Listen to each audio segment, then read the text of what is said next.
And Mr. Dowdy, we're ready.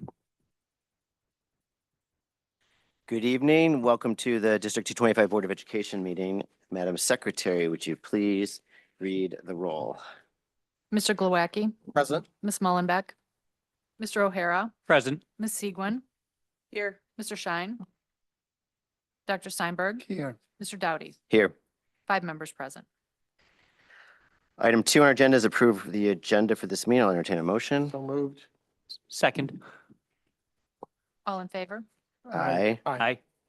Motion carries. Good evening. Welcome everyone to tonight's meeting. We are about on the cusp now of the opening of school, and everyone's very excited. Tons of preparation is going on, which I think we'll be hearing about some this evening. This evening, we have a number of topics in our agenda. We have our typical community comment, board and superintendent reports and consent agenda items, and then we'll have our regular agenda has 4 items. The board directives out of our yearbook investigation, the first discussion of our budget policies, and then our strategic plan and core values. Again, thank you for joining us this evening. We move to item 3 on our agenda, which is recognition of community visitors. This is an up to 30-minute period of our meeting. We always value the input of our community visitors. We ask that you have up to 2 minutes to speak. We ask you respect that mark. If you would give us your name and address, so I think the 2 folks that I have on the list do have given that already. That does help us with follow-up. We appreciate that. We remind people the board does not respond at this point, but we do listen carefully. Please keep in mind we maintain confidentiality and privacy and do not discuss individual employees or students. We note the board does not control the topics raised or the substance of public comment. We remind speakers that they should direct their comments to the board and ensure they should relate to district business. This is not a political forum. We remind speakers that their comments are not automatically protected by any immunity or legal privilege or protection, and we ask everyone to maintain civility and respect. With that preface, we do have 2 speakers this evening. Let's begin with Jeff Levin. Mr. Levin. Thank you. As you might recall, my son and I have spoken separately on several occasions at the district board meetings in relation to the boys and girls golf state series being on Yom Kippur. As I know, Hayden worked extremely hard over the past few months in trying to have a conversation with IHSA, but had little to no response. However, with the support of D225, more specifically Dr. Johns, as well as the JUF with Dr. Johns helped arrange, as of this past Friday, IHSA has officially moved the state series to avoid Yom Kippur with the following statement. Quote, the IHSA board also approved 2 other timely action items this morning as the 2024 boys and girls state finals will be moved back 1 week to October 18th and 19th to avoid the conflict with Yom Kippur, end quote. This was an amazing outcome for Jewish students of D225 and all throughout the state of Illinois. Although this is only specifically related to golf, we hope and feel that IHSA has a better understanding of how to schedule events that do not exclude students. On behalf of Hayden, which he wanted to attend today but is currently wrapping up day 1 of trials and practice with GBN, we both wanted to publicly thank D225 board and more importantly, Dr. Johns for the support you have provided. We've been hearing from other D225 students and parents, as well as other districts in Illinois over the past few days, thanking Hayden for speaking up and staying the course with IHSA. As you know, this is no easy task to have IHSA make any kind of movement from their scheduling and policies. This shows Hayden and other students that one person can really make a difference. Now let's have the GBN girls golf team get back-to-back state wins and the boys team have a strong state performance improving from the 2022 3rd place finish. Thank you. Thank you, Mr. Levin, for sharing this and the follow-up. It's nice to hear that. Much appreciated. Our second speaker is Ishak, and I can't read the last name. Is that you, sir? I'm sorry if I got your first name wrong. No problem. My handwriting, I'm not forgetting to read it. My handwriting, my penmanship is regressed in the age of the keyboards and computers. I think you're not alone. My name is Ishak Lad. I'm a parent here at DT25 and a resident here of Glenview. I wanted to thank you all for the revisions to the harassment of student policy that's up for discussion and approval today. I know that's in light of some of the more recent events that have gone on. I appreciate the inclusion of language that addresses online harassment of students. I do encourage the board and this school administration to find mechanisms of enforcement for outside agents. As we saw most recently, there are a number of folks that are in the community, but more so even outside of the community, and some are even not even within the country, that are finding ways to harass our students. And so as we move forward in the next few years, and also as we encounter or enter the political elections and the current climate, we try to find ways to protect our students from online bullying and harassment. So thank you, board. Thank you, sir. Much appreciate your comments. And we'll keep that in mind as we go through harassment and going forward. That concludes our public comment for the evening. Thank you both again for joining us with those comments. We move to item 4 on our agenda, which are our board and superintendent reports. Dr. Johns. Thank you, Mr. Dowdy. I have the unenviable situation of accidentally deleting my notes and they're not recovering. So I'm going to do the best I can. I should have used my handwriting today. A couple things. First thing I want to acknowledge, wanted to thank the administrators who came back last week for administrative retreat. We covered a lot of really important topics, many of which are part of the board directives, which we'll be talking about this evening. And also today, I had the opportunity to welcome our new staff and our recently promoted staff today with an inaugural event of kind of an orientation for people new to those roles. We have a great group of new staff on board, a lot of excitement in the room, really grateful to all of our administration and our collaborative teams, our staff who are part of the recruiting process to hire people. Across the nation, we regularly hear how hard it is to hire good people, and certainly the pool of applicants is smaller than we've seen in the past, but we filled all of our positions and have done so with some really great individuals. And a lot of that is due to the work of our interview teams, our administrators, our instructional supervisors, who are part of making sure that we get good candidates that go through a really good, thorough process to make sure we have great people on board. So I'm very grateful for those efforts. Additionally, at the beginning of this month, you may have seen it if you drove by the school, Glenbrook South, with our partners, the police department, the fire department, and public works, along with NIPSTA. NIPSTA is the Northern Illinois Public Safety Training Academy. We conducted several drills using the full forces of our first responders. And we had a great morning where we did a lot of learning, not just in the event of a safety and what the police and the fire departments do, but what we can do in the aftermath of such an event, and already have a long list of things that we're working on to improve. This is our second year of doing this. Last year we did it at Glenbrook North, and both times very, very valuable experiences. And want to thank certainly the leaders of our two villages who've made sure that we have first-rate partners in the work that we do to keep our students and staff safe. In both cases, I came away really grateful to work in the Glenbrooks with the first-rate people that are operating our first responders in our villages. It's a remarkable group that we get to work with. I'm going to put on a blue hat with a yellow S on it for the moment. Barb is unable, Dr. Georges is unable to be with us this evening. So I'm going to take over her role, and I'm going to start with South. I think we have, no, there's no slide for South, is there? A bit of a slide. So this week we had 77 Glenbrook South students complete a week-long training to become peer leaders. This training was hosted by 7 current staff members and 1 retired staff member. These students will provide support to our incoming freshmen over the course of the school year during their peer group class by leading activities, offering advice, and encouraging freshmen to become involved in all GBS has to offer. I have to say it's a great group. It was Friday morning very early as they were transitioning out of summer. They had a ton of energy, very focused, very enthusiastic group. And then last week, the Glenbrook South Building Administrative Team joined members of the Safety and Security and Technology Department to test all emergency systems at Glenbrook South. This is an annual test and is important to ensure our systems are ready and functioning to ensure the safety of our students and staff in the event of an emergency. The test was successful, and together we continue to collaborate in improving our response with our local agencies. And that is it for Glenbrook South. I'll turn it over to Mrs. Hughes for the GBN update. Good evening.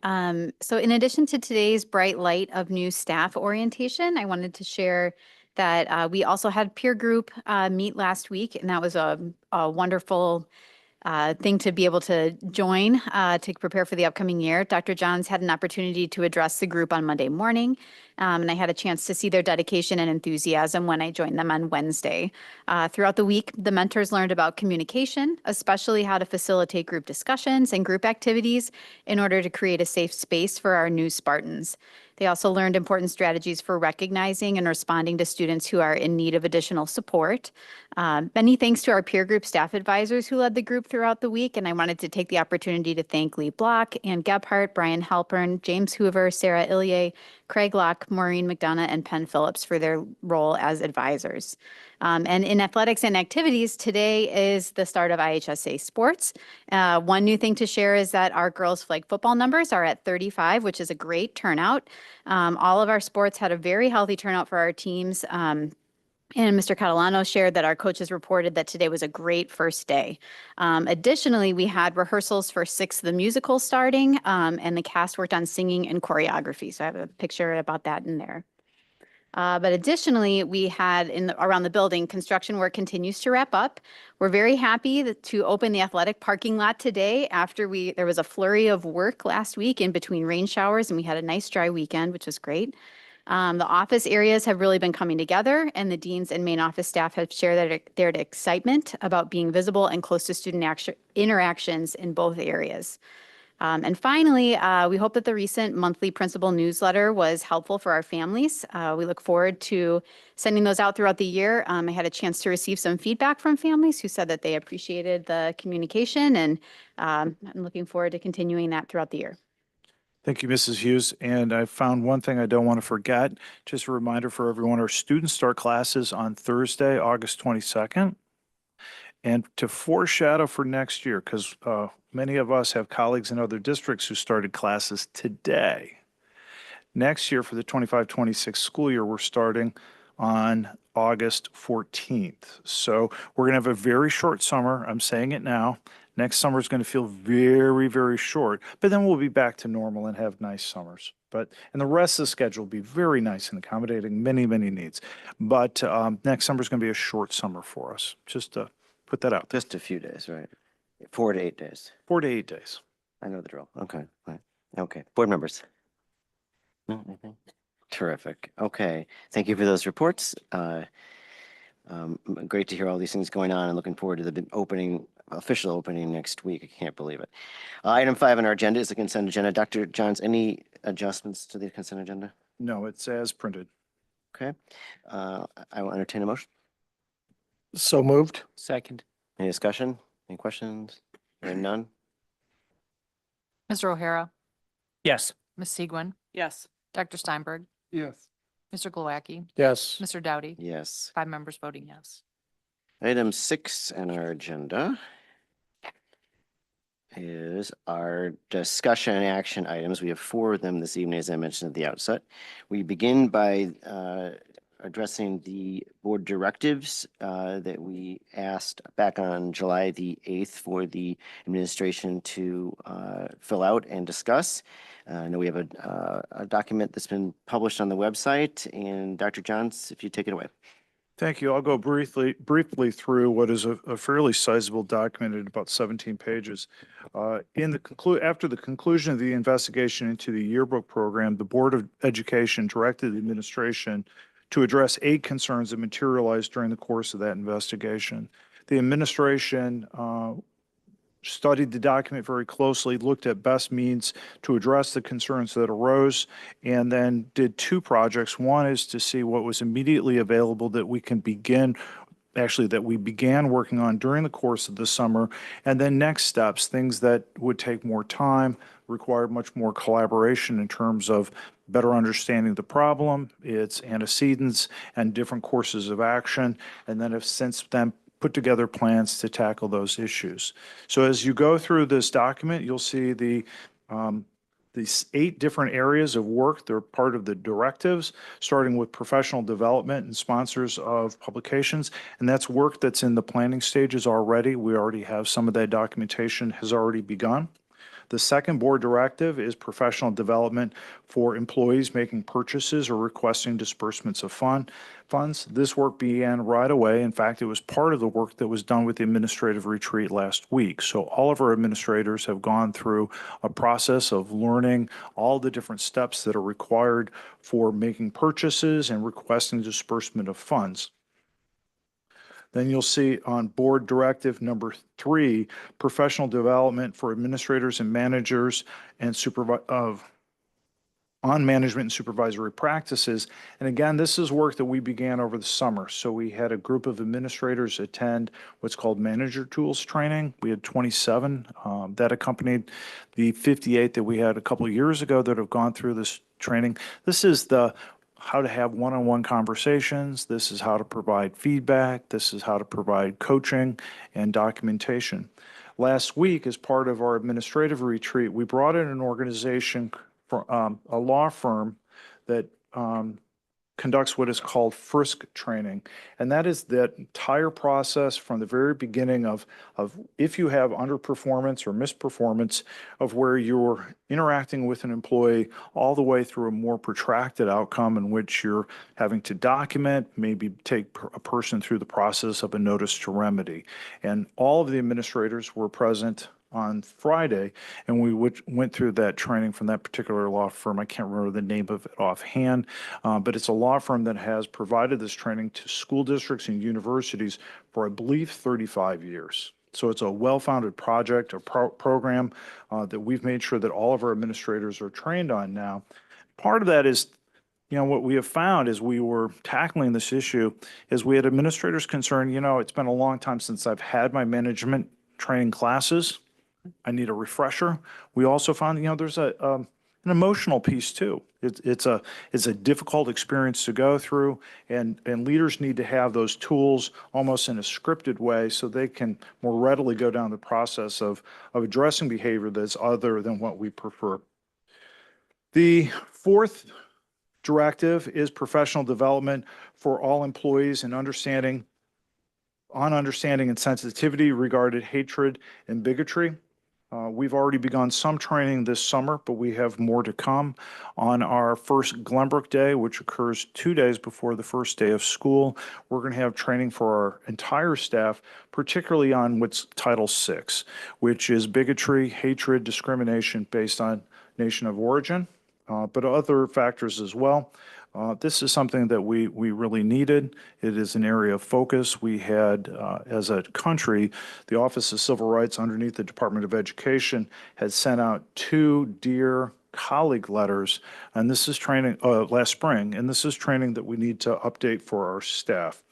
We know that we have seen examples of anti-Semitism and Islamophobia in our community in the past couple of years, and we want to make sure all of our staff are equipped to notice it, to recognize, and the steps they need to take to confront it so that we can all work to make sure it's not present in Glenbrooks and elsewhere.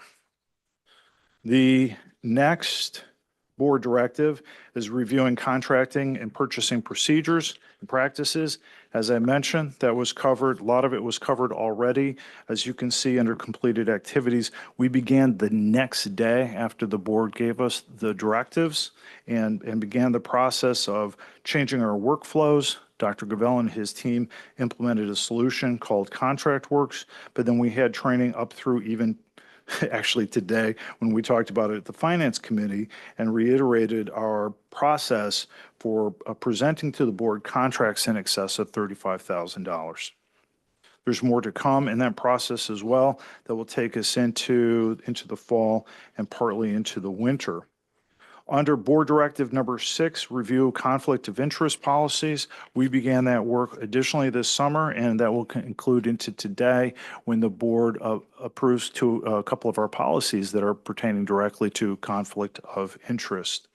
On number 7, evaluate assessment and grading practices. If you'll recall, several years ago, we began a whole large process of reevaluating how we review our curriculum, the changes that we make, and kind of the broader scale direction that we want to head with our curriculum review process.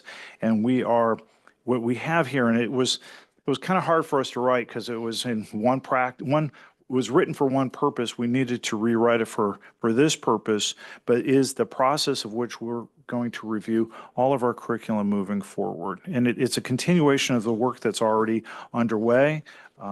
We're eager to get going on it. As you know, between our former curriculum review process and the Accelerated Placement Act that we've talked about, there's a lot of work in the area of curriculum improvement that is underway for us.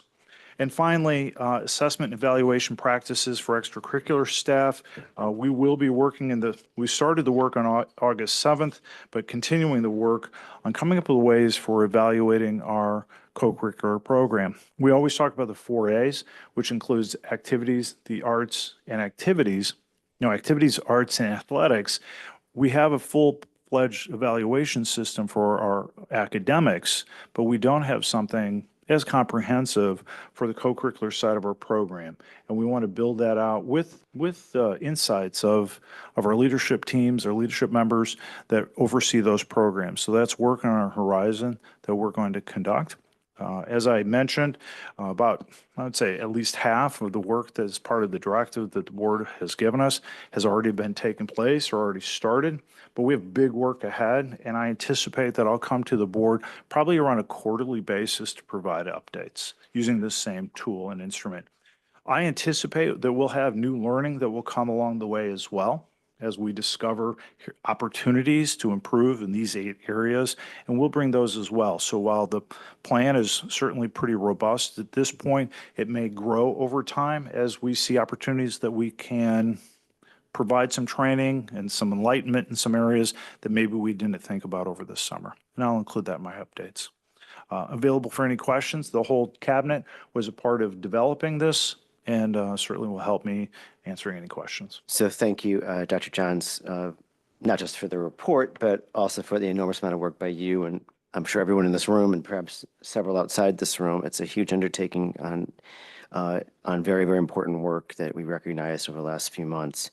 I think critical to this is the learning and listening aspect, which you alluded to, because that's part of how we get better, and it's part of being transparent with ourselves, and laying things out for people in a way that not only tells them directions to go, but empowers them to take action as leaders. In a room full of top leaders in our district, but there are lots of leaders outside this room too, and we have to make sure they understand that they're empowered and we want them to lead. As part of the culture of accountability, which we've talked about as we did some of the administrative restructuring earlier this year, it's critical for our doing this. Things like documentation, regular reporting are part of all that. It's keeping ourselves honest and transparent, which we want to be transparent on our website on these sorts of directives and making sure people know. And there are two other aspects that are ongoing, which is monitoring. It's making sure that this doesn't just go for 3 months or for 6 months. These are the sorts of things we monitor as we go. These are values that are not limited to school districts. They're ones you find throughout different parts of our society, and they're very, very important for us. I also think one of the things you mentioned as a last point is the need for continuing education, because if somebody feels a little rusty on their management skills, that's normal. In all sorts of professions and other areas of our country, people have ongoing educational requirements. And so we need to make sure our managers are retrained from time to time. It doesn't have to be every week or every month, but some sort of regular process like that makes a difference for all of us. So this is not just a short-term commitment, an enormous amount of work here. It's a longer-term commitment, part of our improvement, part of the way we do things better, all to keep our students in the best place possible so they can learn. We have wonderful platforms. This is a way for us to improve and do it transparently and honestly with ourselves. So thank you for all of this work on this, and we look forward to the ongoing reporting as we go. Board members, questions, comments on the directives? I'll start with Ms. Seguin. Yeah, no, thank you for all this work. It's nice to see when, after we talk as a board about different directives, to just see it all laid out. I love this. I love seeing it all. So thank you very much for that. I just have one question related to one. This came up recently just based on a parent reaching out to me for the section on curriculum. As part of the review, are we looking at the costs for materials as well as part of all of the curriculum being developed? Go ahead. When we adopting new textbooks or new texts, those come in front of the board and we have that planned for November. Mhm. So cost, yes, definitely will also be presented and as Okay. part of a consideration. Okay. Because some of the feedback that I got was just overall the cost of certain books that need to be purchased, and why we choose certain materials versus other when some may be, at a lower cost or maybe even free in the public domain, and where we may be charging for it. So I'm just curious if that was part of it, because I think some of the families are trying to understand, why that is Mhm. and why we make those choices. Yeah, I think in an era where there's a huge upheaval in what's going on in the educational publishing industry, that's a really important question. And it's changed probably in the 5 years since I've been here. That the equation, you're hearing more and more publishing companies talk about themselves as a technology company. Mhm. And I think that's going to continue to change quite a bit as they try to change their offering and almost make them more of an instructional tool than an instructional resource. I know one of the companies has so many sets of, well, they use the AI to adjust reading levels for the variety of students in the class. So very much becoming a technology play than a content provision company. Mhm. So. And one thought I had, is when we release information about the curriculum, however that is, I don't know if we can prepare, if you want to call it a newsletter or a message to the families about, the cost of publications Mhm. and, why we've chosen to go, different routes. Mhm. Because I think there are a lot of questions about that. I think given all the changes that you just mentioned, maybe it's, time appropriate. Good. That's an ongoing issue, and I think it's every year, and it's important for us to address it. I couldn't agree more. That's good. Dr. Steinberg. Just a tie-in before going to that, I was thinking as you were saying this, in technology, there's the paradox of open source. When people started doing open source, that technically was free. Everybody thought that software costs were going to go down the drain, and this didn't happen because the motivation for somebody to make the time. So when we're talking about educational materials, you think about people spending time writing them, testing them, and for them to be paid, somebody has to make money to pay them. So it's a tricky situation where, in technology-wise, you should say this could be free. I mean, but then who gets, nobody writes textbooks to make a living, Right. okay? But the time to get the commitment and everything else, it's unless the whole thing, and then the other parties become, then everybody will write textbooks, and then what's the quality of who writes the textbook? So I hear you, and at universities, we're trying to eliminate as much as we can textbooks and use available materials because of the cost of universities per se is expensive. But we always face, in certain topics, we face this issue. That was a side note. I echo her comments in terms of this great amount of work.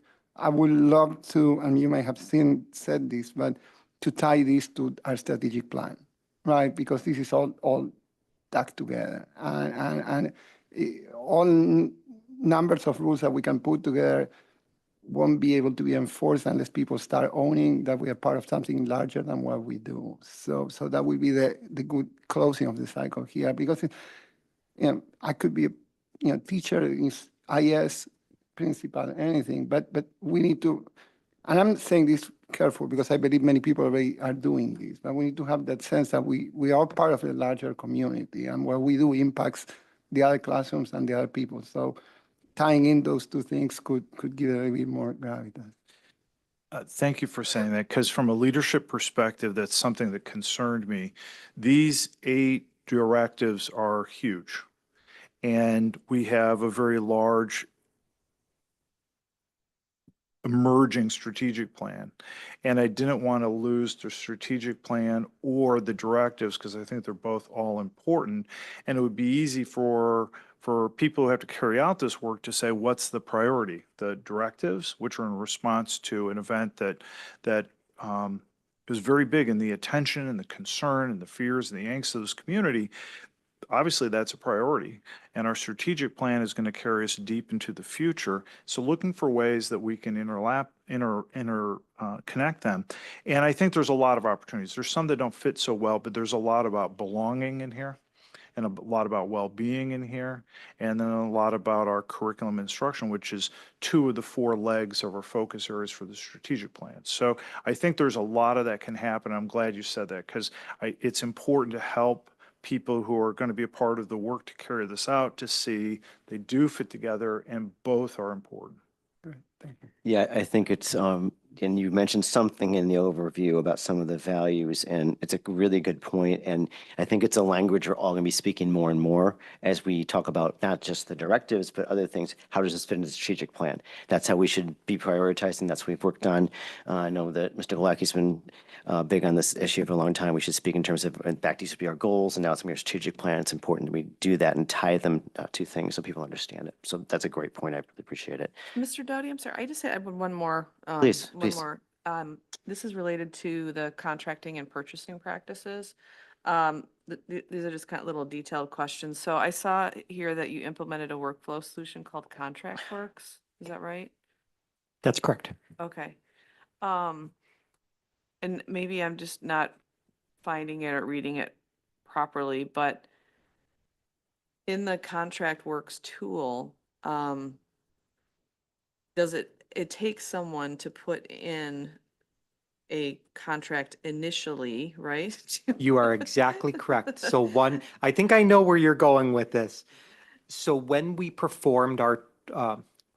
when we facilitated the training for all of our leaders last week, and we'll also be facilitating this training for every staff member that has budgetary access on the first Glenbrook Day, which is the 20th of August. My calendar is serving me correct. We explain, assume a contract is any piece of paper to secure goods or services that requires you to sign on a dotted line. Okay. Any of those items is a contract, and in those situations, you must reach out, and we gave the flow. So we really got it down to the most basic fundamental level of what a contract is. Okay. And then certainly for those items that don't require contracting, I always use the example of you're having a morning meeting and you go to Dunkin' Donuts and you're purchasing donuts for the group. Whether it's a purchase card or whether it's a check request, you still require pre-approval from an individual that has authorization. Okay. So that would be, for example, the assistant principal of student activities, or the athletic director, or an instructional supervisor for a department. And so 2 different concepts, but ContractWorks will help us make sure that we are processing through. A great example, just to kind of bring it in practice. This evening, the Board of Education approved 2 items through the consent agenda that were above the 35,000 threshold. One was our student information system renewal agreement for PowerSchool. Those will actually be flowing through Carol as our board secretary. And Carol will be the one, because of required board action, that will sign off on those, whereas otherwise it might be Dr. Patak or myself. So, Okay. and then all of those contracts, not only are they attached in our financial management system, but every contract is now in one repository. Another benefit of that is we're moving away from what we would refer to as traditional or wet signatures to digital signatures that have a full audit trail for when the request was submitted, when it was processed, and so on and so forth. Okay, great. Thanks for that explanation. And then I see here about the Justin's contract. So does this mean that we'll go to RFP or something like that? We're that going to particular- RFP this fall. And when we say we go to RFP, we'll make it available in the fall. We'll likely have a due date around December. And then we will review the responses likely in January and present a recommendation to the board around February, if I remember the timeline. Okay. Thank you. Thank you. Mr. O'Hara? Thank you for all your work on this, by the way. I agree with Marcelo that I like to see this dovetail together, but I think what you were saying is some of it's tactical, needs to be done now with smaller stuff, and then there's strategic parts of this document that we should be dovetailing in. I really want to make sure we do that. And the other thing I'd like to ask is if this could make its way to our website for easier access for the community to see what we're doing, because we have the whole thing on the yearbook and what happened, and we can put this up as just we're following up. I don't know how many people are looking anymore, but we're going to keep following up on it, and so we should do that for them so they know what we're doing. Thanks. Perfect. Mr. Galecki? No, thank you again. And I agree with my colleagues' comments about, as always, tie it back to the strategic. Unfortunate, the recent events did bring to light some of the holes that we needed, why we were doing the strategic plan to begin with, and it just brought it to light sooner. So hopefully this is being reinforced, just how important this all is to everyone and everything. I was going to ask, in terms of the curriculum, just one specific question, though. While we're trying to encourage innovation in the district with education and, mixing curricular programs with extracurricular programs, and recent events brought to light how those lines may have been blurred and misunderstood and everything. I was wondering where in the document, or does that identify that at least we have clear lines on what's being assessed, what's not, because don't want to be in a situation with yet another class. Well, we evaluate that as part of the extracurricular. Oh, no, this gets evaluated as part of the class. And we want to encourage the innovation, but not discourage it because of blurry lines. It's a good question. I know we talked about it extensively. We probably have, I would say, 15 programs that interact that would be co-curricular, and mostly in the fine and performing arts, where they find themselves in both arenas. I don't recall, I know we talked about it a lot. Nina, Dr. Idrizi, do you remember where we ended up on this? No, we shared with all administrators that we are looking at the Danielson evaluation, and the Danielson evaluation has in domain 4 professional responsibilities, and to not limit that to an observation in the classroom only, but look at it over. Yeah, through the but I'm wrestling, this is in terms of the curricular assessment specifically. So the blurred lines are, well, I'm performing. Do I get I'll go with that analogy. Do I get the A because I performed in a winter concert, which is outside of the program? Or do I get the A because of certain assessments that were part of the curriculum that I turned into my IS, which meant I had to do these scales, I had to perform on this, and based on that, okay, now I'm measured based on that, and that's where my grade is measured.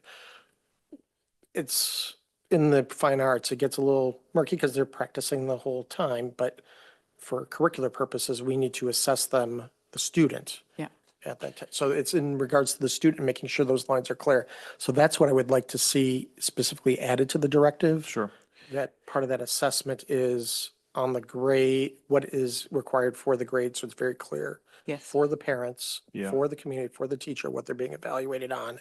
Yeah, we know, particularly in the fine arts, that performance is a part of grading, or certainly is viewed as part of the objective of the course. I think, if I can restate what you said, making that very clear to the students and the parent, and maybe we start off with an assessment of what we currently have and how that looks, and that should be readily achievable. So that's why that's what I was looking at is the current phases, we're requesting all the information, everything, but then later as we're setting these up, that it's very clear where this resides. Because you don't want it, again, to be confused later, what am I being measured on? Yeah.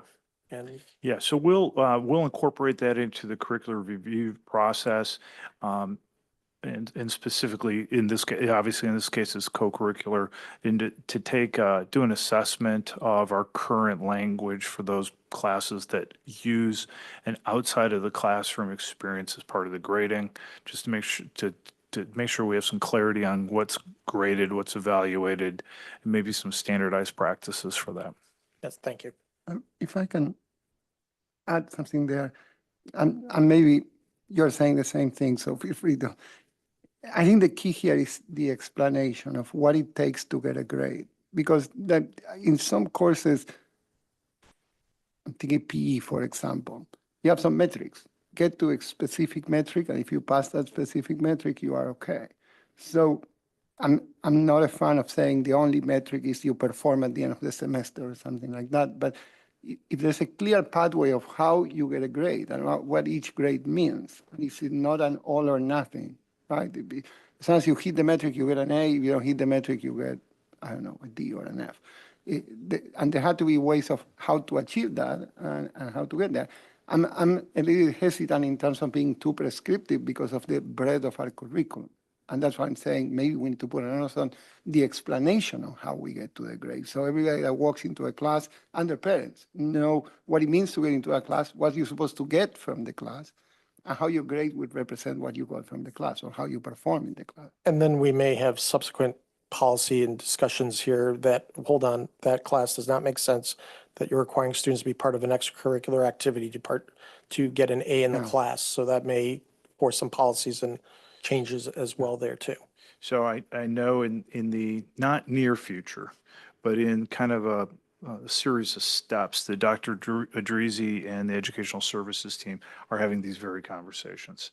There's a couple things we have to go through to get there, to do it in a kind of linear developmental process, but these are absolutely part of the conversation that they're having. So I just want to make sure the co-curricular is properly collected at this point. Yeah, I think we'll And start then with that. reflected as we go down to the next phase so that we just don't lose sight of it. Very good, very good. Thank you.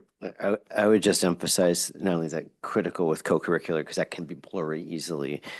Generally, every single class, you should know what a parent should know what it takes to get X grade or Y grade.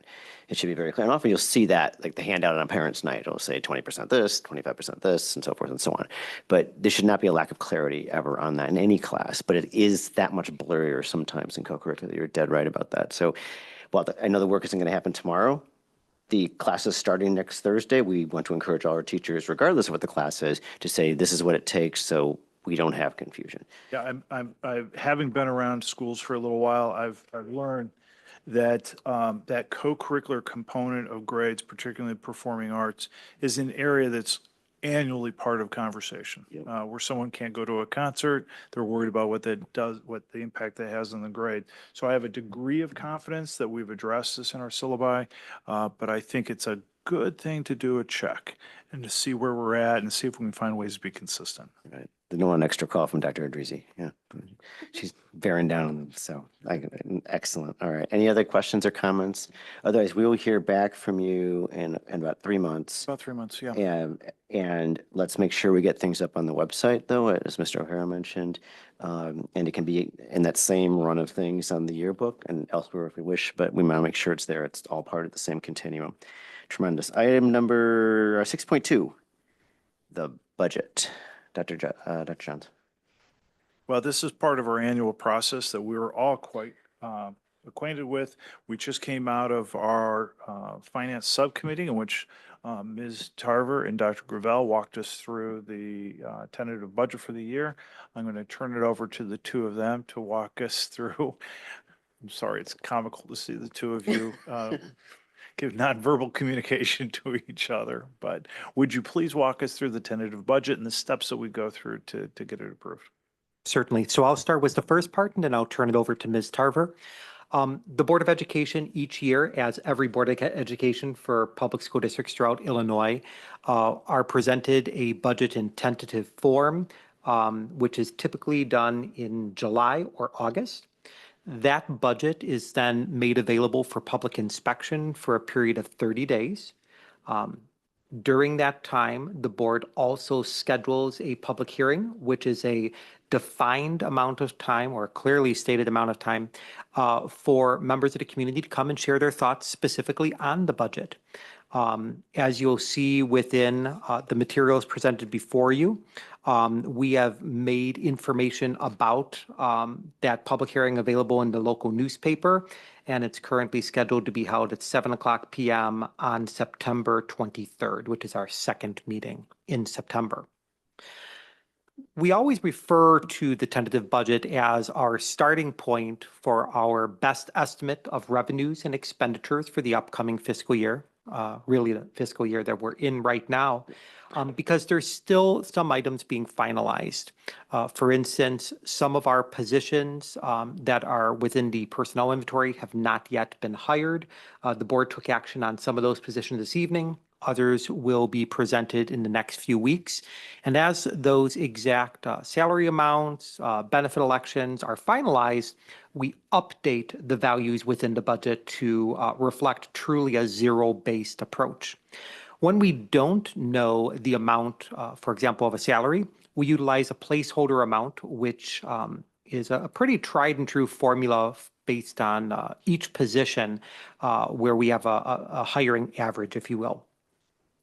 The other element that's unique about the tentative budget is many of our federal and state grants have been applied for, but we haven't yet received the award notifications.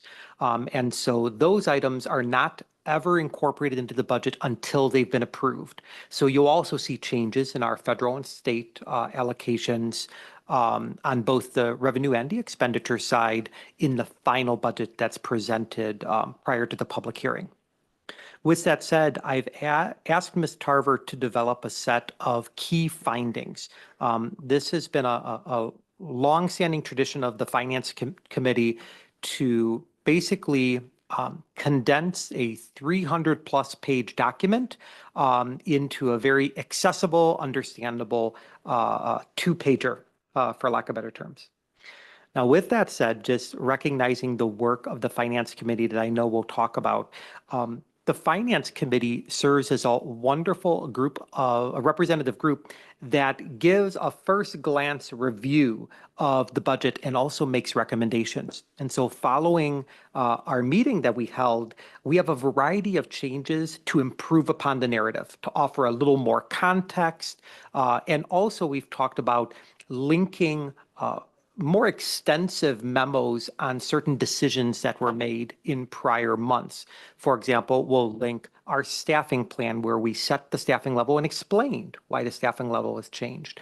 We'll also link resources such as our energy savings agreement, where we'll be installing those larger batteries on our campuses pending ComEd's approval. So we'll share information on that. So just want to express my great appreciation to Ms. Seguin, Dr. Steinberg, and Mr. Glowacki for their feedback and welcome any additional feedback. But before we get to that, Ms. Tarver, would you walk us through the key findings? Sure. I'm going to start on page 2 of the document, not page 2 of the PDF. So it's the document page 2, not the Roman numeral. And this is the reconciliation of the 2023-24 budget. It's approximately page 16. Okay. These numbers are preliminary. We have had our preliminary audit. Our full audit begins next week, so these numbers will change as a result of the audit, so please keep that in mind. With these numbers as they stand right now, we ended the year with 174.5 million in direct revenue and 170.5 million in direct expenditures. And when I refer to the direct expenditures and revenue, what I'm referring to is the revenues and expenditures minus any transfers, the on behalf payment for the state, bond sales, fixed asset sales. So these are truly our receipts and our disbursements. These numbers indicate that there's an increase of $4 million to the fund balance. I do anticipate that this number will decrease with the audit. The big part of the accruals of the audit are the construction in progress. So what the auditors will do, will look at the construction progress projects over the summer, and those percentages of the projects that were completed within the fiscal year will be charged back to the fiscal year. So that $4 million I estimate to decrease. On the revenue side, the district received 99.7% of the budgeted revenue. The 1.1% that we have not received in the budget ties back pretty much to the 1.8 million that we have in outstanding state and federal categorical payments. I do, however, believe that these payments will not be received within our 45-day audit window. So therefore, a majority of those receipts will be recorded in the current year's receipts rather than in last year's revenue. So that 99.7% of the budget, I believe, will hold pretty true. It might change slightly. On the expenditure side, we have 96.3% of the budget spent. Again, I believe that number is going to increase as a result of the audit. With the construction in progress and with some delayed bills that we received in June or in July for June and May, those will be accrued back to the year as well. So I believe that that 96.3% will increase. Any questions on? Do you anticipate that the 4 million is going to go like this or up like that, like that? Get out the old crystal ball here, Ms. Tarver. No kidding. No, do you have a sense though? Don't hold me to it, but in my first look at it, I'm estimating that it's going to be closer to 2.5. Sure. That's a conservative number. Got it. But that's what I believe it'll go. But positive to the fund is what I'm getting at. Yes, it will be in addition to the fund, but it will not be as significant as it's stated right now. I don't mean to interrupt. Are there other things you wanted to share with us, or do you want to be subjected? No, I'm kidding. I try to remain conservative because I don't want to overpromise. Of course. No, we But- appreciate that. Thank you for all the work on this. I guess I'm going to ask the finance committee members if you want to add anything from the meeting. No there, no there. Oh, always happy to. All right. No, I there was was a lot of cooking good- there. All I right, was yeah. going to say, I want to thank the staff and everyone for all the hard, diligent work on pulling this together and synthesizing this down into, the key pieces and stuff. There's additional detail that was suggested during the finance committee meeting to footnote and make this much more transparent and linkable to the background. So we see what the trends are. It's unfortunate, expenses are going up and we're wrestling with that along with some changes. But, they were able to explain a lot of it and we just want to make sure it's as clear as possible for everyone. Terrific. Just real briefly, I did want to go over the key findings for the tentative budget for the current year. Oh, sure. I know I'm going to cut off this. Okay. And that would be on page 3. Sure. Just very briefly, the way the budget stands right now, a tentative form, we do have a balanced budget. The revenues are 176.6 million and the expenditures are 183.4 million. When you take into consideration the net effect of an increase to debt service and a purposeful use of funds of capital projects, we do end up with a balanced budget. Right now, the revenue is a 1.2% increase over fiscal year 24's actual. And the expenditures are a 7% increase over fiscal year 24's actual. And again, there'll be more detail on the numbers in the tentative budget at the final budget time, The final budget time is the September 23rd hearing. September 23rd. And then we come back next spring and we do the annual amendment to that. Okay. Correct. And then in October, we present the comprehensive annual financial report, which will show how we truly ended the year. That's the capper. It's ACFR. No, ACFR. I got it. Sorry, I'm just Annual trying to get my Comprehensive acronyms. Financial And Are we, Report. are we going to do that nifty 8-page thing at some point? Yes, that's the Yes. budget in brief and the And the PAFR. PAFR. Oh, wow. I really opened the door. Okay, Mr. O'Hara.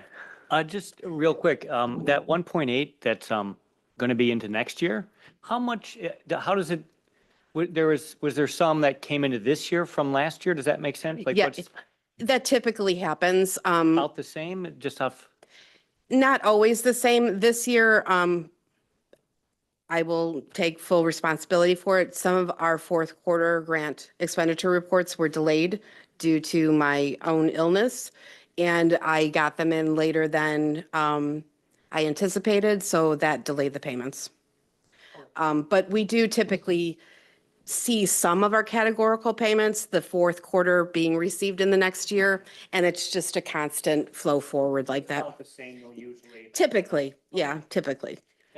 And I that would doesn't off- create any cash flow issues for us. No. It's not like when we're waiting for property No. tax revenue to come in 6 months where we have to watch that more Yeah, carefully. no, the 1.8 million that we're lacking right now represents 1.1% of our revenue budget. We can cover the We flow. can cover that. Okay, fair. I'm sorry, Dr. Gravel. I would just offer one note on the 1.8. Approximately 1.1 million of those funds were our final installment of ESSER payments, which were pledged for funding the replacement of our building automation system. So we utilize fund balance to pay for it, and this basically pays us back. Just giving some context there. It'll just go right back into the fund balance for Fund 60 Okay. when we do receive it.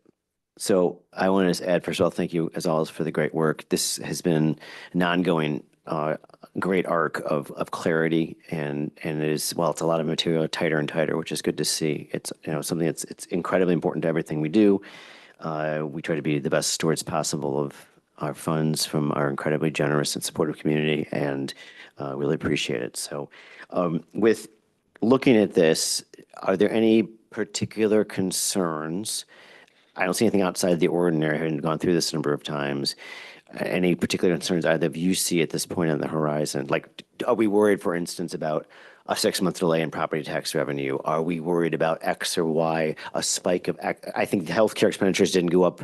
Nothing's happy about it, but they didn't go up 25% or something of that nature. So anything that's large that sticks out that we should have on our horizon, have on our radar? No, I think it's always important to comment on property tax receipts.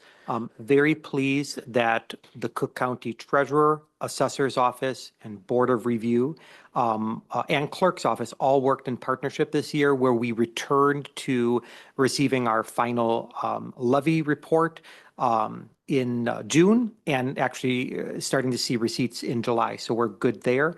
The only note that I would have, and I am cautious about this because I'm always cautious about our second largest expense, which is health benefits, is the efforts that we work through with our associations through our cost containment committee do appear to have been effective at, I'll use the term bending the curve. Even in the midst of extreme inflation with respect to health costs, which nationally are 8 to 9% year over year. But it seems like we're going well on that. So we are going to do that. But I think we're in relatively good shape. So thank you for that. And then last question, I'll ask every year. We have a very strong fund balance, which is good for security purposes. It's good for cash flow, in intro periods. I know that, but we talk from time to time about trying to get a sense of what's the appropriate conservative level. I'm not suggesting where we are is anything but right. Do we have a plan? I mean, we've talked about some time to time, Dr. Gravel, about how we address that. I know there's state rules, we're way above that. What's the appropriate level? Do we have any sense of that? So that actually came up in our finance committee meeting this evening. And it came up at a time when we were starting to discuss a multi-tens of millions of dollars master facility plan when we look at the next 10 to 15 years. And not to suggest, in case I misunderstood, but I think we will be addressing that question again as part of that long-term financial planning process. Okay. We'll just keep that on our radar because, again, being good stewards of the resources, it's important that we do that. At the same time, it's better to do preventive things and invest carefully, as we know. We have a wonderful school system, but some things will have to be replaced over time, and some of them do have 7-figure price tags. We know that, so thank you. Mr. I was Gulacki. just to answer your earlier question about things that we're seeing changes as was discussed in finance. One is the adjustments that we're making to provide more services here at the district, and so the related costs associated with that will be a uptick, and that's one of the things we're trying to figure out how to most efficiently and effectively note for this, but That's good. it'll be coming across the salaries, benefits, as well as some of the purchase services and things along those lines. So Right. it's many layers. Right, and the big picture, which we all focus on at this level, is made up of all those smaller layers, some of which are not that small, even on their own. So thank you. So just mapping this out, you publish tomorrow for the hearing on the 23rd of September, and it comes back after that hearing for a vote at that point. Yeah, so the way our timeline is scheduled for this year, we will do the public hearing and vote on the final budget on the same evening. We'll make the final budget available again for additional review. But everything is scheduled for the 23rd of September. And if you're taking into account some of the insights we got from finance today, will that budget that's posted online be dynamic in that regard, or will those come back on the 23rd? Yeah, so Vicki and I haven't conferred fully on it. I anticipate, given the feedback, we will make an amendment to what's available right now on tentative budget. It doesn't change substance, it just changes how we've described it in the narrative. So we'll probably have that up by the end of the week. And then we'll probably make more changes between now and as long as we have the final. 30-day range Yes. and all that. Okay, just want to make sure. Okay, tremendous. Thank you again for all this work to you and everybody else who's not in this room. Item 6.3 on our agenda, policies. Dr. Johns. Thank you. As we continue down our journey of reviewing and evaluating and renewing the entire policy manual, this evening we have 3 policies that we want to address. 1 in the area of personnel and 2 in the areas of instruction. I'll cut to the chase and then we'll leave the larger of the 3 for last.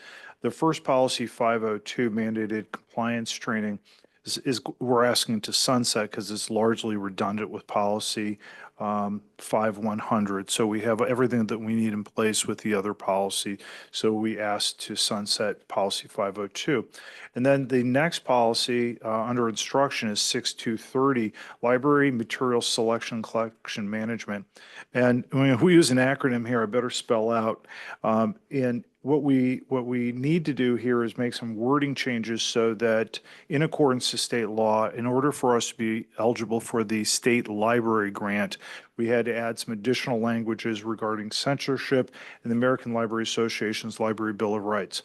And we referred to alignment with press, which, by the way, comes from the Illinois Association of School Boards, and the acronym stands for the Policy Reference Educational Subscription Service. So we throw press around all the time because it's a heck of a lot easier to say than those 5 words fast. So that is a very simple change. We get approximately $6,000 a year, I believe, in library grants. Potentially that could grow to 5 in the low 5 digits. The third policy is substantial. We've been working for years to try to establish a fair, coherent, clear approach to the district's level of funding for student trips. I think we've been working on this for close to 4 years now, and we've made some great gains. But more recently, we've realized that there's some other areas for improvement that we need to make, particularly in the funding of overnight national travel.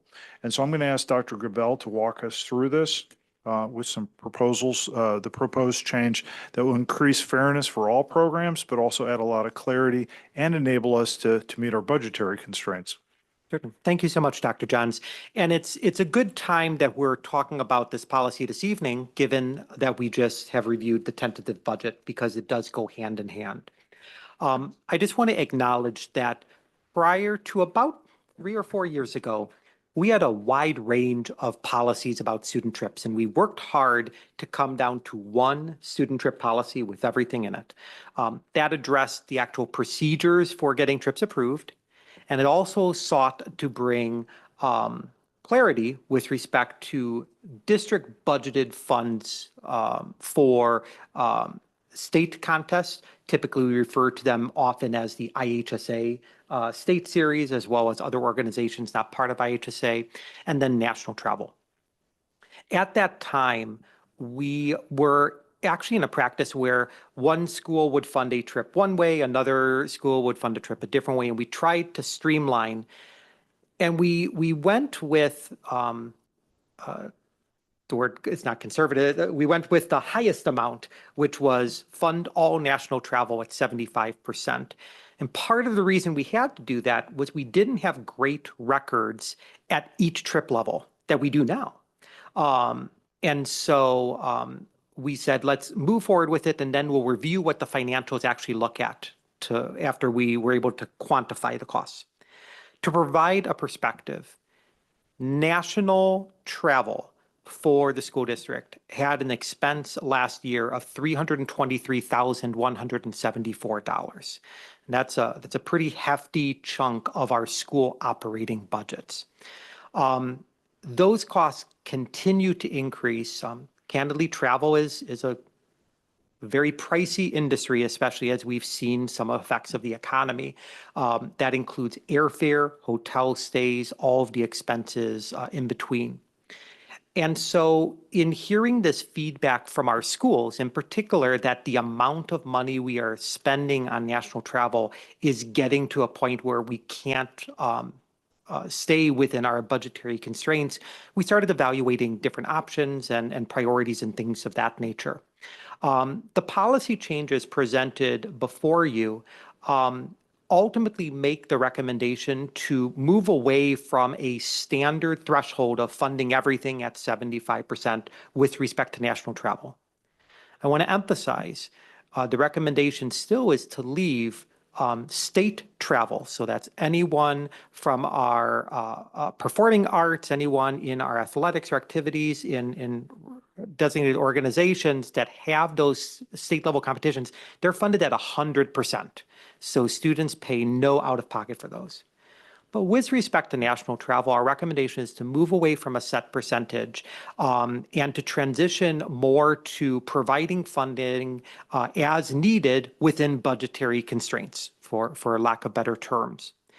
The reason why the recommendation is made that way is a large amount of our national travel is actually fundraised for by our organizations. Our largest, for example, our largest travelers are our debate teams that raise in excess of $100,000 a year, which are used to support their travel. However, the way the policy is written now, we actually wouldn't use those funds for the 75% because the board is responsible for covering the 75%. So ultimately, our recommendation is to do this transition where when we talk about the national level, our goal is to maintain national travel. Our goal is to maintain these opportunities for our students, but recognizing the rising costs and also the rising costs throughout the budget, our recommendation is to move more of that burden, more of that financial responsibility to our families through fundraising to support, or for those who just desire to pay. At the same time, we desire to provide our building teams a level of discretion and ability for those families that do not have the ability to pay, that they would be able to utilize their budgets to support students. It doesn't necessarily mean that it would be funded at 100%, but it means that they have that ability to support. And that's not part of our abilities right now. The Student Financial Assistance Program is limited only to instructional field trips and not anything beyond. So this would address that need as well. So I'm more than happy to discuss any questions, share some context, but am presenting this forward as it's kind of a large policy that we've been wrestling through and working with our activities and our athletic folks to kind of normalize and present a change. So thank you, Dr. Gravel. Anything else, Dr. Jones? Mr. O'Hara, do you want to add anything from policy on that? Okay. Folks, any questions on this? Ms. Seguin? I have one question, just a clarification. So you said for families that can't afford to go on the non-instructional trips, you're looking into ways to help support that? So the way So the that's policy is best- written, the administration would have the ability to utilize budgeted funds to support families as part of our financial assistance program. So they would be able to be supported through those trips, whether it's national contest or other national related travel. Okay, so, and maybe I'm missing it. Is that noted in this? So it's noted, let me just pull up the policy. I had my Cliff Notes in front of I'm me. looking at the one that's, I guess, green lined. And so if you look at general considerations for all trips, so it's technically page 3, it's at the bottom of that chart. Number 3, it says contests outside Illinois may receive funding depending on school budget capacity, subject to approval of the superintendent or designee. Okay. Are you looking for something more specific? Is that where you're going with that? Yeah, I'm just, because I'm just wondering, I just know for other areas where we try to give financial assistance, for families that qualify, I guess, if you will, it's actually that wording is in there. Free and Do you know reduced. what I mean? Something like that. I don't- Free and yeah, No, like with the absolutely. lunches and. So transport. instead of so- just free or reduced, because there's also a fee waiver, we just refer to it as students who qualify for the Student Financial Assistance Program. We tried to be a little more flexible in case other cases come up, but we certainly can Oh, I see what you're saying. illustrate that. Okay, because I don't know, maybe I'm just reading too much into it, but it makes it sound like any, student would be eligible. I think I- that might be the case. It's just that maybe the way to solve this is do one of those comma, including but not limited to. Yes, that sort absolutely. of language. So it identifies those folks, but it still was giving flexibility to the buildings to go a little more broad. Yeah. And Because the, like, I kind of appreciate where policy was coming at this with being more broadly, because these are now out-of-state trips. This is much more significant than anything you need to do in school to participate and be involved in. And that may put an undue hardship on someone that they Absolutely. don't qualify for those programs. And maybe we can, yeah, if we can do it both ways, that identifies the Absolutely. issue, but at the same time, it's broader. yeah, and to provide another example, Ms. Seguin, a situation where an organization might qualify but have limited or no access to fundraising because of the timeliness. So that also kind of Oh, I gave see. flexibility. Okay, so yeah, it's another Um, situation. Okay. But I love the including but not limited to, because I We're going think to turn you into a lawyer, you know. Yeah, because. I've learned how to use my commas and semicolons from Bruce. Yeah, yeah, you This worship the might- Oxford And comma more now. Latin. Okay. This also might reduce the number of questions people coming to you about that. Do you know what I Absolutely. mean? Because I think if people see that, they're gonna be like, wow, maybe, I can get a trip paid for. Do you Mhm. know what I mean? And you might have a lot of students. Yeah, being proactive clarifying the about that. intent. I think that's important. Okay, Okay, good. thanks. Other questions, comments? Just one comment. I think it's great that we as a district can support doing all these activities, but at the same time, although people would say there's never too much of too much, we should have some sort of plan. Meaning, at least to me, there's a difference between if we are part of competition. If we decided to be part of a competition, we need to support that competition all the way.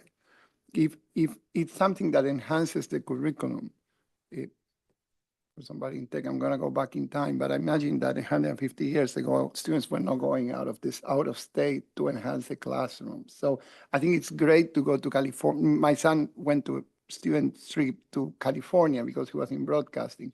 I think it's great. Is it necessary? Does it make a big difference at the end of the high school experience? So is this offered every year? Is this something where every department coordinates? So within your 4 years, you may have the opportunity to do this, but it's not offered every year. And that way, looking at the entire budget, everybody fits into the budget. And I don't think me or anybody here should be the one doing this thing, but figure out a way that this doesn't become, on one hand, too expensive for the district, and on the other hand, too taxing for the families. Because, some kids do only one thing, but imagine the kid that wants to go to 3 or 4 trips during the year because he or she is in band and he's also in debate and doing these things. It's not only the expense, it's the accommodation, it's the ability to go and not go. We have some students that work. Mhm. There may be a small number, but we have some students that work that even if we pay for the entire trip, they will be missing a day or 2 at work. So they are not getting that income. So figure out a way that, again, separate. I'm glad that the policy separates different types of trips. But maybe there are some trips that I would never say are not needed, but they could be scheduled on a different way, not to tax the district, not to tax the families, and still allow for people to do it within a 4-year window. Yeah, I think that's an important point. I think Mrs. Hughes, I think we talked about a little bit in policy. There's going to be some balancing of criteria to be fair, and whether it's Dr. Georges and Mrs. Hughes and their teams will have to be doing some of that. There's some flexibility going on already, but this is to give more flexibility but keeping those sorts of larger picture balances, not just across the school, but throughout the 4 years of somebody continuing 4 years, obviously, for everybody. So it's an important point. Thank you. Any other questions or comments, Mr. I was Kulaki? going to say, kind of adding on, I would like to turn this back to policy for a few more revisions. Sure. I appreciate all the detail regarding the finances and that went into and defining a lot of things, but kind of along the lines of what Dr. Marcelo was just raising, a piece that I'm wrestling with, I did not see under general parameters, learning objectives. When do they identify the learning objectives for these trips, or competitive, because it's addressing arts, sports, and everything else? Because then I would also assume, based on that information, then the assessment comes in of how much are we going to contribute and do for this event. Being invited because we had an outstanding volleyball team and they qualified in state. We didn't expect. They're now going to a national competition. That is a surprise. Yep. It's a huge honor. You want to be able to send them. That's a different consideration than, oh, this is the annual debate classic in Florida. And there's 1 day of debate, 3 days on site. happens to be at Orlando uh, with your favorite mouse. Okay, what are the learning objectives of that trip? Or wizard, can be both.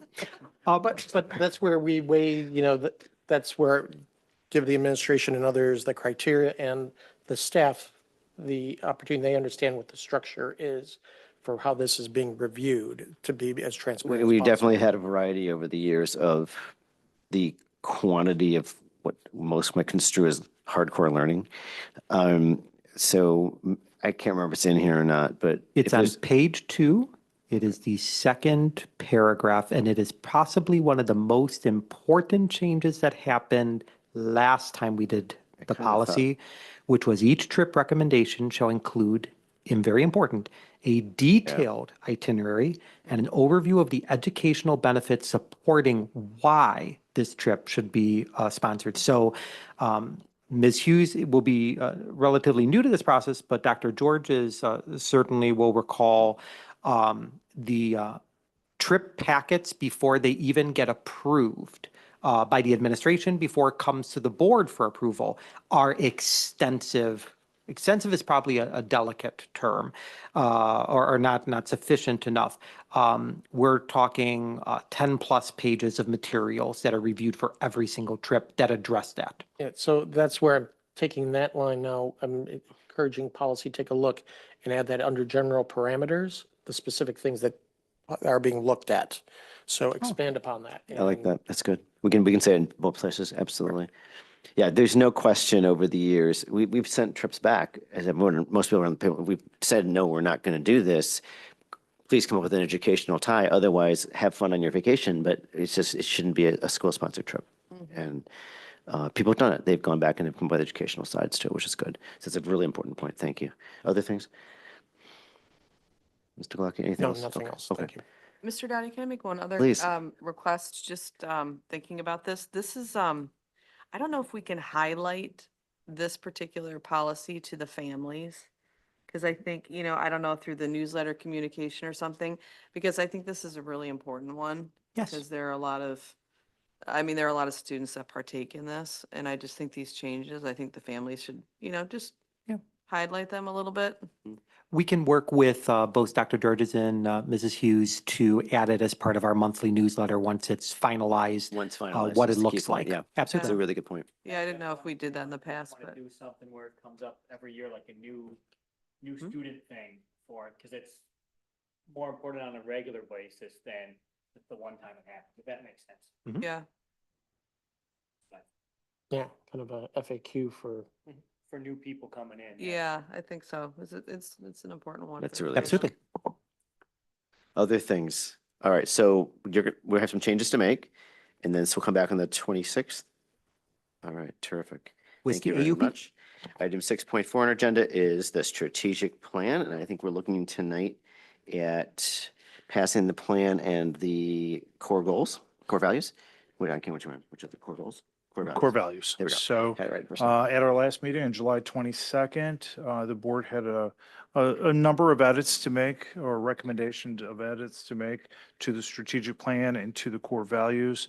Those edits have been made. We have both the clean copy and the strike-through copy available in the packet. I have to say already, we've committed quite a bit of work to these in the process. So under focus areas 2 and 4, at the administrative retreat, we started a build-out process of all the initiatives that are underway or recommended in order to carry out those 2 focus areas.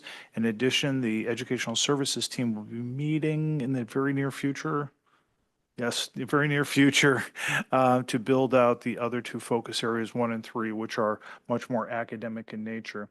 I shared with both groups of peer group leaders the core values because it works so beautifully with the work that they do in our peer group.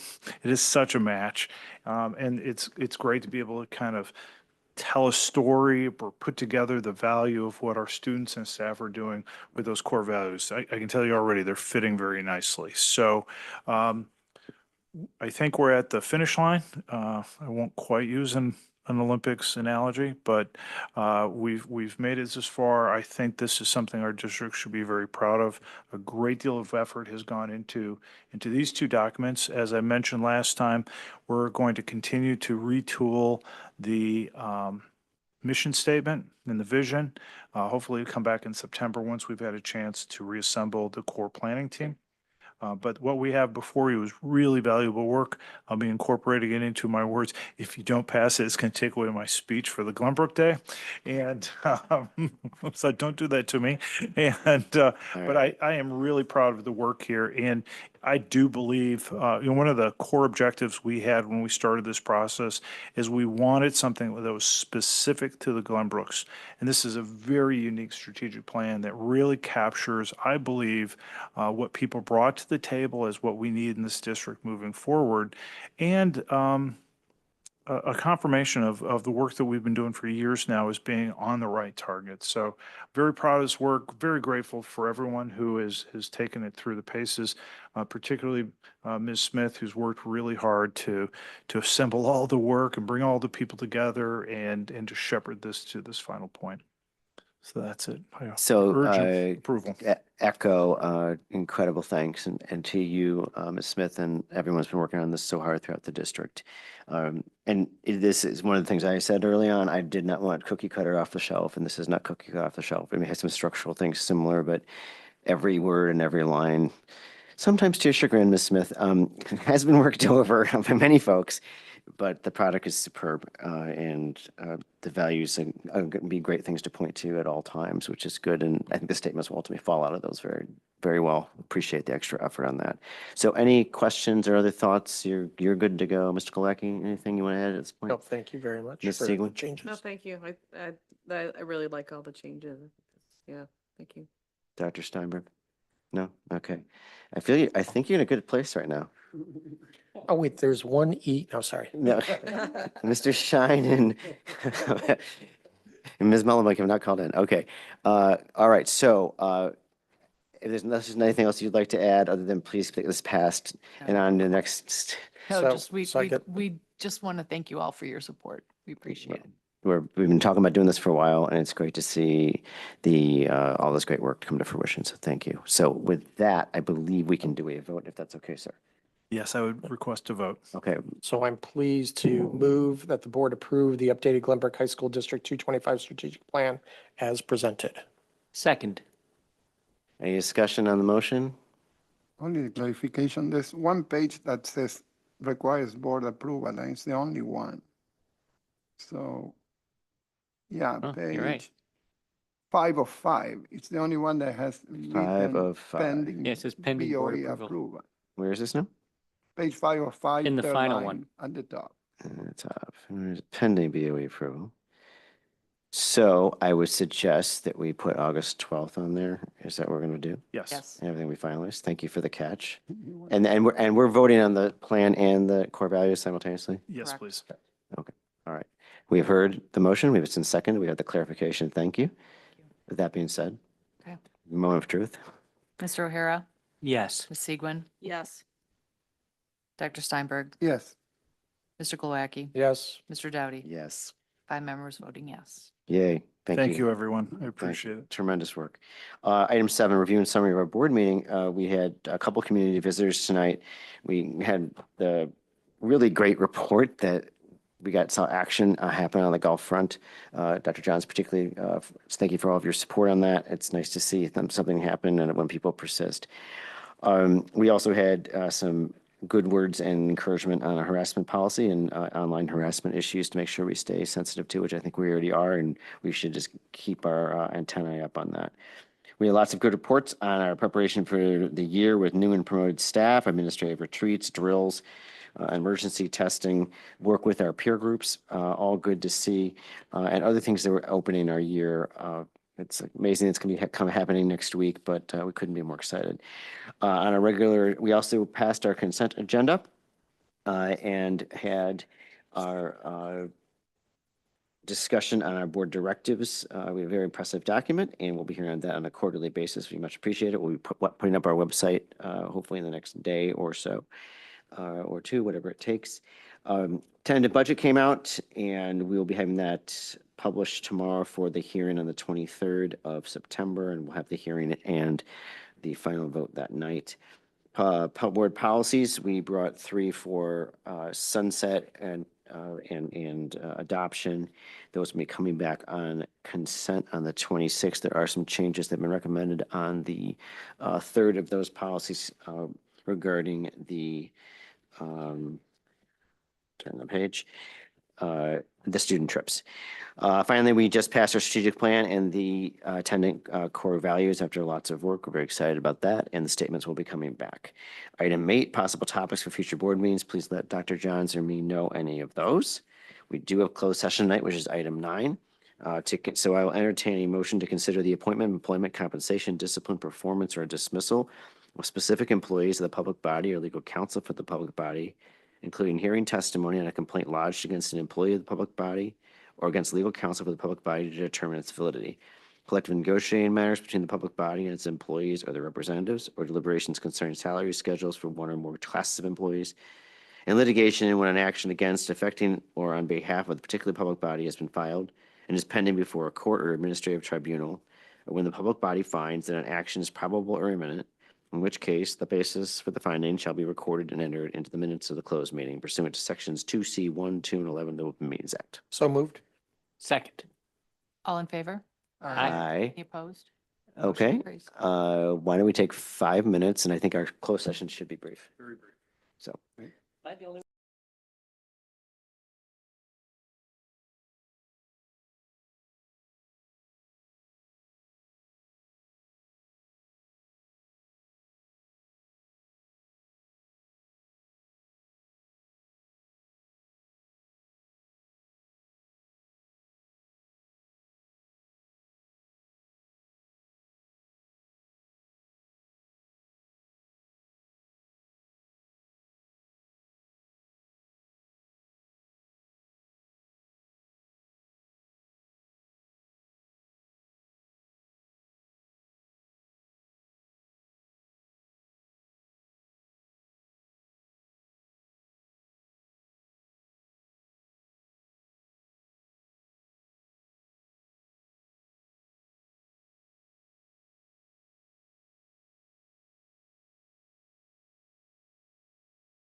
And Mr. Doughty, we're back.